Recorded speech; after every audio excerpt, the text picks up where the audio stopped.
শুভ নববর্ষ সবাইকে বাংলা বছরের অনেক অনেক শুভেচ্ছা। হ্যালো, আসসালামু আলাইকুম। সবাই কেমন আছেন? আমি আলহামদুলিল্লাহ ভালো। সকালে আমরা কোথাও বের হইনি। আমাদের নববর্ষ শুরু হয়েছিল দুপুরের পরে, মানে দুপুরে খাওয়া দাওয়া করে সবাই মিলে আমরা বের হয়েছিলাম। চলেন দেখাই বৈশাখে আমরা কোথায় কোথায় ঘুরলাম। আজ আমরা ঘুরবো আমাদের পিচ্চি, ভাতিজা আর ভাতিজিদের নিয়ে। ও আমাদের সঙ্গে কিন্তু আমাদের ভাবিও ছিল।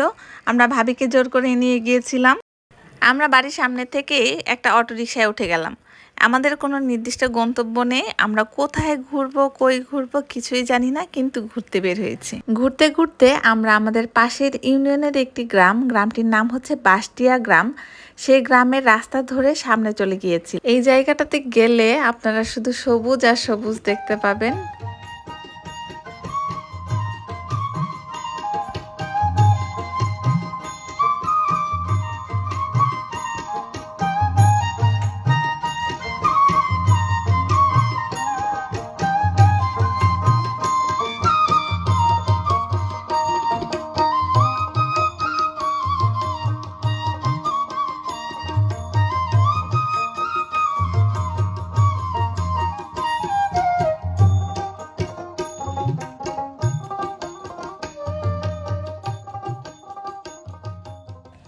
এই রাস্তাটি ধরে যেতে যেতে ঢাকা আরিচা মহাসড়কে ওঠা যায়।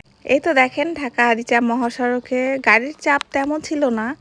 আমার কেন যেন মনে হচ্ছে এবার বৈশাখে মানুষ একটু কমে বের হয়েছে। আমরা এখান থেকে চলে গেলাম ঘিওরের দিকে।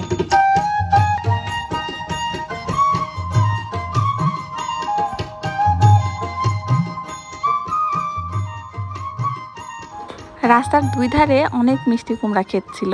এবার মিষ্টি কুমড়ার ফলনও অনেক ভালো হয়েছে মনে হচ্ছিল। মিষ্টি কুমড়ায় রয়েছে প্রচুর পরিমাণে ভিটামিন এ ও বিটা ক্যারোটিন, যা আমাদের শরীরের জন্য খুবই উপকারী।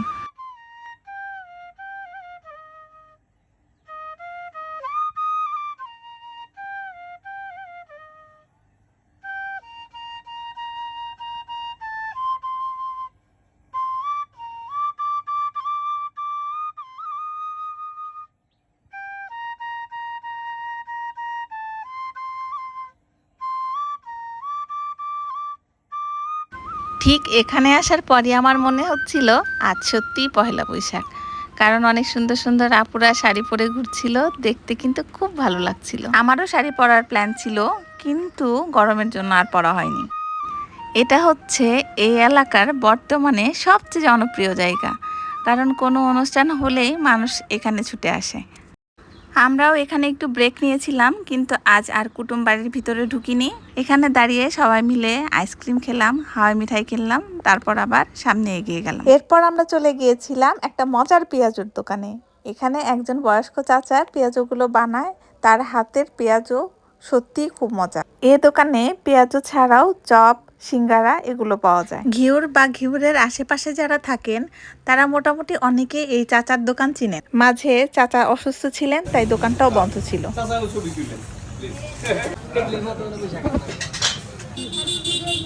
আমরা পেঁয়াজু, চপ, সিঙ্গারা এগুলো নিয়ে নিয়েছিলাম। এদিকে ডেলটন আর ভাইয়া ভাবিকে খুঁজতে খুঁজতে এখানে চলে এসেছে। সবাই মিলে খাওয়া দাওয়া শেষ করে বাড়ির উদ্দেশ্যে আবার এখান থেকে রওনা দিয়ে দিলাম। দুপাশে মেলার মতো বসেছিল, কিন্তু সন্ধ্যা হয়ে গিয়েছিল, তাই আমরা কোথাও আর দেরি করিনি। এই ভ্যানগুলোতে ঘুরতে খুবই মজা লাগে, কিন্তু আমাদের এদিকে সচরাচর এই ভ্যানগুলো পাওয়া যায় না।